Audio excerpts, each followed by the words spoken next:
guys, today we're going to be talking about the Black Dahlia murder.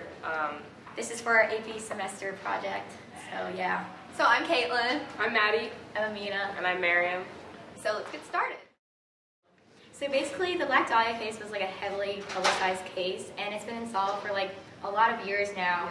Yeah. And to start off our podcast, we're going to talk about the timeline of the case. So on January 9th, 1947, Robert Red Manley dropped Elizabeth Short off at the Biltmore Hotel located in Los Angeles. That was the last time Elizabeth Short was seen alive. January 15th, 1947, Elizabeth Short's naked, dismembered body was found in a vacant lot in Los Angeles. January 17th, 1947, Elizabeth Short's photograph first appeared on the front page of the Herald Express, given the famous name, the Black Dahlia. So on January 23rd, 1947, Elizabeth Short's killer contacted the Examiner saying that he did not approve the way that the media was covering her murder and that he could mail them Elizabeth Short's belongings. And so a day later, the Examiner received a box full of her personal things, such as her birth certificate, business cards, social security card, photographs, and an address book with the name Mark Hansen on the cover. Her handbag and shoe were found in a trash can just a few miles away from the vacant lot that her body was dumped at. Then in February of 1947, the LAPD sent a letter to the FBI to look into California medical students because they believed someone with advanced medical knowledge must have committed the murder. And in March of 1947, the FBI provided the LAPD with a list of medical students enrolled at the University of Southern California. By June of 1947, the LAPD had processed and eliminated 75 suspects. And a little over a year later, in December of 1948, the LAPD had considered a total of 192 suspects. And then early the next year, in 1949, the grand jury convened to discuss suspects and police corruption in the Black Dahlia case. This timeline was gathered over multiple sources, but primarily the unc.edu page on the Black Dahlia. So Maddie here, I think she has some background information on Short and the suspects. Yeah. So Elizabeth Short was a 22-year-old aspiring actress who lived in LA at the time. She moved to LA primarily because of her father and because her father was not in her life. And yeah. Also, one of the suspects was George Gazelle. He's like the most suspected suspect, I believe. And he was basically a skilled surgeon and a doctor, and he also had a history of sexual abuse. Yeah, his daughter actually accused him of that. Yeah, Tamara Hotel, right? Yes. Yeah. And then there's also a bellhop named Dylan, and he was also a mortician's assistant, and this made him really a big suspect because he had advanced medical knowledge that was seen in the case. Which they believed was required in order to inflict the wounds that were found upon Short's body. Is there like clean cuts? Like, Yeah, they had to have like very surgical clean cuts, experience. yeah. And she was extremely dismembered. Yes, That was like, another yeah. thing. It was like perfectly along the torso. They knew whoever did it basically had medical knowledge. And it would have been like very, very educated medical knowledge. Yeah. And lastly, of the main suspects is Hansen, who was a powerful businessman who had like romantic connections with Short. But it's a lot of it was like told from like other people. Yeah, that's more Yeah. like it's like speculation. A lot of it. It's So more like, subjective. Yeah. He also was suspected to be involved with the mob, and that was almost confirmed, but not like explicitly. yeah. Yeah. it's like Yeah, it's like hard to like track down like, Yeah, people that are in like the In the mob. mob, yeah. There's Yeah. more secondhand sources that Exactly. information came from. So now we're going to go into the crime scene breakdown just to get a better understanding of the murder. So Short's body, like we said earlier, was surgically mutilated. She was severed at the torso, and her legs were separated from her body in like a clean and medical manner. That's why like when they were searching for suspects, like the LAPD, they searched for someone who had that sort of knowledge. And when the body was like posed in like a kind of like weird way. Her arms were above her head and her legs were spread, and it was kind of like a demeaning, because she was like naked, so it was like really like vulnerable state. It definitely showed that it wasn't some random murder. Yeah. There was Yeah. definitely intent Yeah. behind it. Yeah. It was like passionate. Yes. Yeah. And they argue that like the way that she was positioned was like based off like artwork and things like that, of like sort of Yeah. Kind of pulling strings. Yeah, trying yeah. to figure that Like out. Black Dahlia was left in a park being found by Betty Bersinger and her 3-year-old daughter. Like, if you don't want a body to be seen, you don't put it in the middle of a park. So it was obviously, very public. It's very public. And the killer wanted it to be found. Let's Yes, be clear. you don't put it in a park. In fact, when she first saw it, she thought it was a mannequin from like a store department. Yeah, like because that's the just blood drained was of drained. blood, yeah. because it was that white. And also, kind of like going back to what you were saying, or what Caitlin was saying about how she was found in the park. Also, like it was like a vacant like area. It was kind of like It was a vacant lot, It yeah. was a vacant lot, but like still, it was like in between so many like Houses and in residential. between houses, like places that people are going to walk through and they're going to see it. And like saying like that he wanted people to see it, it's like Yeah. clear. He turned her corpse into like a piece of art, Yes. which is kind of like It's kind of, It's sadistic. a little creepy. Which Yeah, leads very very sadistic. sadistic. which obviously leads us to think that like, they obviously had to have some kind of psychological things going on. Or something. yeah. And it also showed that it was like a very like recent murder. If you think about it, like if her body was found maybe like a day after she was killed, like that's what they speculated. And like near it, they found like cement bags that were thought to use to carry the body from the car. It's like a well thought out murder. Like they weren't like getting their Yeah. hands all over her or anything. Yeah. And some more of the kind of wounds to her body were there's actually a large cut sliced to extend her smile from her ear to ear. So it was like Yeah. it's just like so. So gruesome. It is, but like just disturbing to the But end. people were into this case. People were. Yeah. It's Yeah. yeah, and They well, also they speculated a lot about her. There was a Yeah. bunch of false claims that she was Like a prostitute. Yeah. She was an aspiring actress, but I feel like they were more into the fact that she was like back then being a prostitute was not accepted. You know what I mean? So well, definitely still isn't. still isn't. Still isn't. But like it was like really looked down upon, and so I feel like that's also why it was heavily publicized because Yeah. they were speculating about her so-called risque Yeah. lifestyle. Behavior, yes. Yeah. A&E reported that when the headlines came out about the murder, it sold more copies across 5 local newspapers than the bombing of Pearl Harbor. It was that big of a deal in the Los Angeles area. People were obsessed That's with crazy. the idea of this fantastical, sadistic case. Like, it intrigued people. And like it was so sadistic because like it was like torturous. Like she didn't die from any of the wounds or any of the abrasions on her body. She died from like blunt force trauma. She was Yeah. hit over the head, and then her like corpse was mutilated and kind of like I don't know. It was like all cut up, and there was like rope marks on her wrists and ankles and her neck. So it was like she was tied down, tortured for days. Like days before her death, she was tortured. Yeah, I mean, She was she killed, disappeared. and then- She disappeared she like a couple days before she was actually. Yeah, she disappeared on the 9th, and her body wasn't found until the 15th. So Like there's someone 6 really like yeah, planned 6 this out. days It of wasn't that. like oh, here's some random girl I'm gonna kill Definitely. you. Yeah. And it would have been way Exactly, quicker. yeah. It would have kept her. They definitely fantasized her because she For was sure. For sure. she was good looking. hmm She was known for like her like, green eyes and like her dark hair. She was Yeah. also very outgoing. She was, She yeah, was very definitely social. another person. She was with about 20 different men leading in the 2 months leading up to her murder socially. She was socially with 20 different men. Yeah. So. All right, so I think that about wraps up the background. Yes. So before we move on to who we think murdered Short, if you need to see any of our sources, they'll be at the end of the video with links to more information. Me and Miriam personally think that George Goodell is the killer.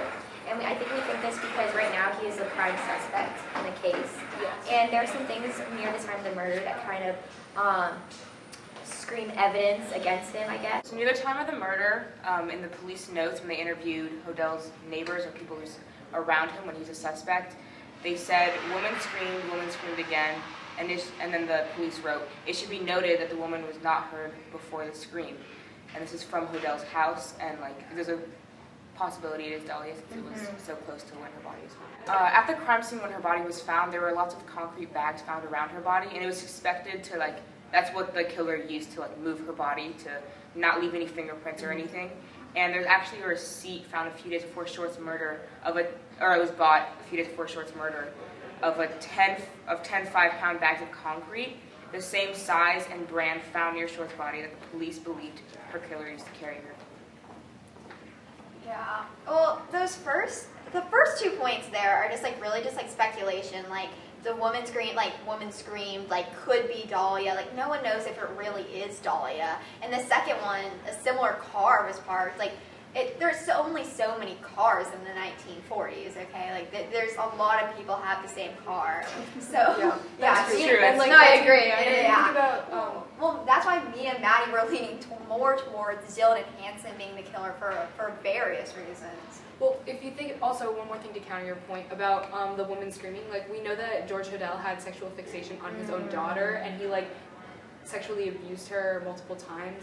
So that could have been any woman scream, not like the Black Dahlia. Like, it could have been his daughter or something like that. I agree. He was shown to like show obsessive tendencies towards women, and he had a lot of prostitutes over to like entertain. And just like girlfriends in general. Yeah. It's 100% agree. Yeah. And on the so Mark Hansen was actually one of the last people to ever talk to Black Dahlia or. Talk to her before she died. He was the only one that like people actually know that like he did speak with her and was like one of the last people to do so. So like I feel like that kind of helps to support our point that him and Dylan. Yeah. How was his relationship with Elizabeth Short? So he was sexually fixated on her. He really, really liked, like they were dating at some point, but then she rejected his romantic advances, and even after that, he still kind of pursued her. Yes, exactly. So like obviously that's kind of creepy. The reason that Elizabeth was involved with so many men like right before her death was because before, like a little bit earlier, she fell in love with this man, and they were going to get married, but he died at war. And after that, she just couldn't find like any sense of like spiraling. Something like that. So she bounced around with different guys, and that explains. So she actually stayed at Mark Hansen's house for a number of days before he threw her out. So they kind of had like really, their relationship was not stable. It was very rocky. There was a very long history between Short and Hansen that would have lead to turmoil along the way. Whereas I don't think Hodel and Dahlia had much history in their relationship. I will agree that they did not have history. The only reason we think that I think one of the biggest thing is his relationship with Tamar Hodel, which was his daughter. I know for a fact that the police were looking into suspected like sex criminals in the area, and they were the ones that were being investigated first. Okay, so Tamar Hodel also allegedly claimed that her father sexually abused her when she was younger. However, like the charges were dropped in 1949, which is kind of, no offense, very shady, because it could have been done because of his money and social status, and also he was like someone who really helped the LAPD. And at the time, there's no doubt that they were corrupted. So actually, I think that the reason that the charges were dropped because as a doctor, he earned a lot of money, and so he kind of supported the family. And without him, his family would not have had like the support that it needed to maintain like survival. So as a main source of income, they would need him to be there. Like he couldn't just be in jail without like And then, as you said, the police corruption, like you talked about. George's involvement, like he helped the LAPD a lot, and at the time we know that it was incredibly corrupt, and so a lot of evidence disappeared specifically from this case. But at the same time, Mark Hansen had involvement with the mob as well. Him and Dylan actually worked together on this like hotel robbery scam, and Elizabeth, it was like, yes, it's speculation, but what they think happened was that she knew of the scam and she knew about the their whole plan to their robbery of like hotel scams. So she would have like thought about saying something, and like, you know what I mean? Like, I know it's the thing about a mob murder is that they aren't crimes of passion. They're kind of like, we don't want this person like around anymore. We're gonna kill them and that's it. But she was murdered in such like a passionate way, and she was cut and she was posed, and it's just like drained. Like there was so much thought. Like the mobs like to leave their mark at the same time. Though. That's true. They do like to know that, like they like to show their power, I feel like the mob would go. Yeah, I get that, but I feel like the mob would go. It's just very like, I feel like it's very unlikely. You know what I mean? To go after like a prostitute. Like I feel like, I know this is so weird, but I feel like the mob like goes after people who like hold money or like who's actually done terrible things to him or to get revenge. Does that make sense? But I feel like they also would get rid of people who maybe on a smaller scale don't really have that much of an impact on what they're doing in the world. but still have evidence against them. Because, like, if they knew of, like, because the thing is, with Mark and Dylan, is that they've done this multiple times, like the hotel robbery scam. It's basically that someone would work as, like, a bellhop, like, as for a while, and then, like, gain access to, like, the security codes and stuff, and then they'd break in and steal stuff. So Dylan was actually working as a bellhop. Like, after he was a mortician's assistant, he was working as a bellhop in one of the hotels in the area. And so, like, if she knew of the scam, then she probably would think about saying something, or even just the fact that, like, the threat of her saying something. Maybe. Yeah. But I think, like, the main motive for, like, their crimes was money, and, like, if they I feel like they would have tried to get some kind of money out of the store, and she wasn't very wealthy. She had to rely on a lot of other people for places to stay and stuff, so I feel like, I don't know. It's a very, like, sus, if you think about it, that, like, you said this earlier. Wait, did you want to say something? No, you go. Okay. So, like, I find it kind of, like, I guess, shady, the fact that, like, you said this earlier, but all the physical evidence from the case vanished, from the LAPD files. I also know for a fact there was recordings that the LAPD claimed incriminated George Hodel, and those also mysteriously, like, disappeared. If you like, I can read some of the. Yeah, go ahead. I haven't heard those before. Yeah. Realized there was nothing I could do. Put a pillow over her head and cover her with a blanket. Get a taxi. Expired 12:59. They thought there was something fishy. Anyway, now they may have figured it out. Killed her. And for me, that's kind of referring to the Black Dahlia.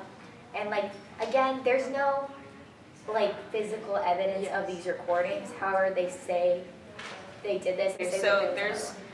So the second one, or a lot of some of the recordings were actually, like, were planted by the police, but the police, they retrieved the tapes, and then the tapes were lost, and all they had left was their notes. Hodel also is recorded saying, "Supposing I did kill the Black Dahlia, they couldn't prove it now. They can't talk to my secretary anymore because she's dead." And so I think, like, the first quote that you just said is him talking about the secretary. Because she died from suffocation, didn't she? Yeah, she did. Yeah. She died from a supposed drug overdose, but it could have been suffocation by so I think, like, I know it's like all theories, it's an unsolved case, it's all going to be theories. I think that he killed his secretary because she knew something about him. I agree. And I think that that's important in looking at, like, the recordings themselves, because he talks about, like, supposing I did, they couldn't prove it now. And it's like, that's not necessarily incriminating himself for the Black Dahlia murder. It's just saying that, like, speculation. Yeah, so, but at the same time, he could have known that he was being watched. Does that make sense? Yeah. So while you guys were saying that the physical tapes were destroyed of those recordings and that they were just transcribed, there is physical evidence that there was blood and fecal matter found in the bathroom at a room in the Astor Motel where Dylan was staying. That is hard physical evidence. And they were found on the morning of January 15th. And furthermore, witnesses who stayed at the hotel, like, said that they saw a girl, like a dark-haired girl who resembled Short, as well as a man who fit Mark Hansen's descriptions. Here's another thing, though, that blood and fecal matter was never tested to be Elizabeth Short. Okay. Which is, well, like, I don't know whose it is. To be but fair, but like, that's blood and fecal matter aren't very uncommon things to see in a bathroom. Yeah. So, like, but it was, like, covered. Yeah, it was like covered. It was, like, on the sheets and the carpets. And that's another thing the LAPD did wrong by not testing that. Exactly. Well, they may have not even had the technology at that point. Mm-hmm. But, yeah, it could have, they didn't test it even if they did have the technology. They're talking about kind of the LAPD and its corruption and, like, with the evidence against, like, Hodel. There were many pieces of evidence that were kind of disappeared.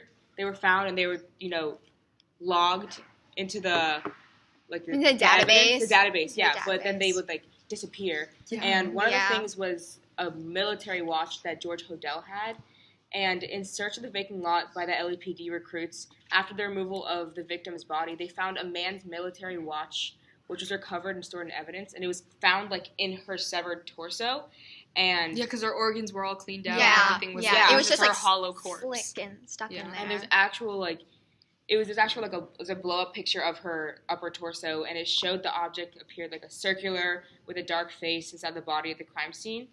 And there's a picture of George Hodel taken 2 months prior to the murder, showing him wearing a extremely, like, similar watch, and he's never seen wearing it again after the murder. And so they take a picture at the crime scene of the watch, take a picture at the coroner's office, and the watch is missing from her body. So somewhere in between that time it was taken. And it says here that George Hodel placed it as a deliberate inclusion and posing of his surreal masterpiece. Because as you said before, he used her body like an art piece. Yeah. Yes. Yeah. And another thing is to like heavily prove that is that the crime had to be committed by someone with like intense medical training and surgical knowledge. It was like the wounds on her body were like very precise and they were very like skillfully inflicted. And if you like compare it to like George Hodel's like the knowledge he was like taught in medical school, the procedure that was done on her was done during the time that he was in university. That he was taught, like it just became like a really big thing while he was in And that's another thing that you can clearly see that the LAPD backed George Hodel because he had so many ties within and connections. I wouldn't be surprised if they tried to save his just save him. Save his reputation. Yeah. To kind of further the evidence of like the corruption of the LAPD in the 1940s, there was a reporter from the Herald Express, Agnes Underwood, and she interviewed the first suspect arrested in Elizabeth Short's murder, Robert M. Red Manley, in the Herald Express story. And like she started getting somewhere in the case, and she was introduced by like an LAPD officer, and as soon as she got somewhere, she was taken off the case, and she literally not only was she taken off the case, but she was fired, and she was like had to go work an office job. Yeah. So like they really did not want her finding it out. Yeah. No matter what either of us believe or whoever we believe did this murder, it is so true that the LAPD corruption led to this murder being unsolved today. I feel like if they had kept up with the evidence, taken proper care, and like bribery, like they Bribery. were easily They're bribed. definitely trying to protect someone. Yes. So Yeah. like if they took the proper precautions to maintain like the integrity of the case, then this probably wouldn't be an unsolved case. Yeah. But because of their instability and their like lack of trust in between Lack of organization. lack of organization as well, the case is unsolved and and has been. integrity. Yes, They just exactly. lack Yeah. those things. Well, So that's why this case is unsolved. Thanks for listening, guys. Thanks, See you guys. later. Thank you for tuning in. Stick to the end to see all of our sources as well as extra information if you'd like to look at that. Bye, y'all. Bye.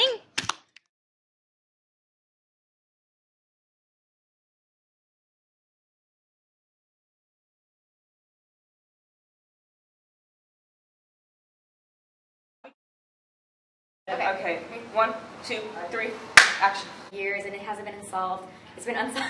Why are you laughing? You're such a jerk.